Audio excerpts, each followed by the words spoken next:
What's up YouTube? The Rock Studio here. We're going to do a quick video today replacing the plate load resistors on an old tube amp. Again, I'm working on my old Marshall JMP from 1978, which was sounding real crackly and poppy, and I couldn't use it anymore in the recording studio. So my friend Randy Reynolds came over. He said, swap out those plate load resistors. It's going to get you fixed right up. So follow along, be extra careful, and I hope you enjoy. This is what my amplifier sounded like. It was totally unusable. You can see all the peaks here. These are just pops. I have a guitar plugged in, the volume all the way down, plugged into the high input. After I replaced the resistors, look at the waveform now. Still a couple little tiny things. I'm sure there's other stuff that has to be replaced in there, but big difference. Step 1, turn the amplifier off and remove the power tubes. You can also remove the preamp tubes if you want, although I chose to leave mine in. Unscrew the chassis from the head shell, take it out. Carefully flip it over and put it on a flat surface. Try not to touch anything on the inside because the capacitors still might have some DC voltage on them. Step 2 is to drain the capacitors. So I have a big power resistor with a set of alligator clips on some leads. I'm going to hook my meter up to one of the capacitors so you can see what it looks like. This actually has a little voltage on it. It's only about 240 millivolts. So I don't know, but this one already discharged. So check it out. There's 6 big power caps in here, and I'm going to just show you how to drain them. Most electrolytic caps are marked with a black band with a negative sign on it and an arrow. If you look closely, you've always seen this thing, but it's just like a little black strip, but it actually has a negative sign in it with an arrow. That would be the negative side. These are multi-sectional caps, so there's 2 capacitors built into one. They share a ground, but there's 2 tabs with plus signs on each one, and if they're not wired together somehow, drain each tab individually.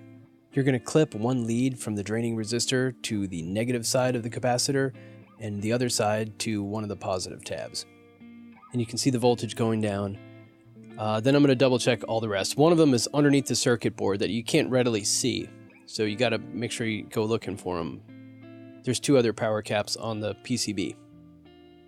Once you're certain that the caps are drained, you can start working on the amp. So in this case, I have to unscrew the standoffs that hold down the PCB. Then I have to desolder the shield plate that sits behind the input jacks. And then a bunch of the wires are glued down to the chassis with some silicone, so I had to kind of pull those loose and clip them a little bit. Then I had to do something I didn't want to do, and that is take off all the knobs and slide them out to give me a little bit more slack to get underneath the circuit board. I couldn't get to the solder pads unless I removed all this stuff, so it was a real pain in the butt. Then you've got to locate the plate load resistors on the schematic. Then follow the wire from the tube socket pin to the resistor. You'll use your multimeter in the continuity testing mode, like the beep mode, to check that.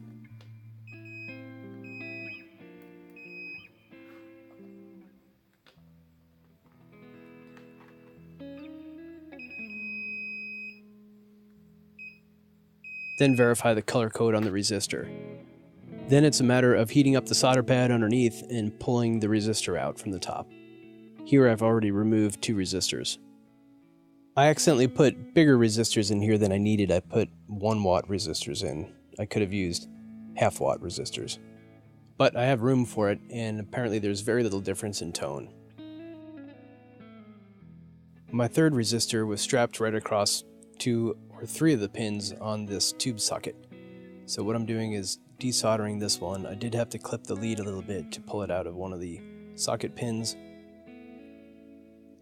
It's very tricky. And then I cleaned up the pins a little bit with a solder sucker. Finally, I'm fitting the new resistor in there.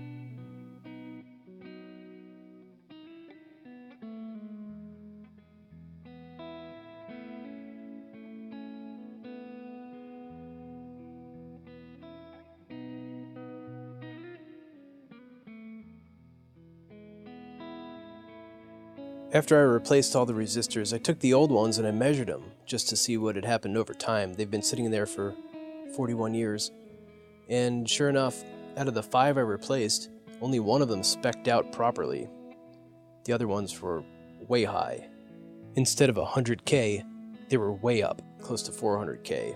Some of them are even higher than that. So they had lost their properties. This one spec'd out just over 100K, which was fine. I'm not an electronics expert, but the plate load resistors see a lot of current, a lot of heat. Over time, they really go bad. If you have like a small signal coming across a resistor, it's probably going to be fine for a long time, but heat is really bad for electronic components, especially capacitors, but in this case, resistors, which I really didn't expect. So if you have an old amplifier and it hasn't had new plate load resistors and it's cracking, do yourself a favor and swap them out or pay someone to do it for you, even better. Thanks for watching this video. I hope it was helpful to you. Let me know in the comments if you have any specific questions or anything, and I'll see you next time on another video. And please hit subscribe if you like what you saw.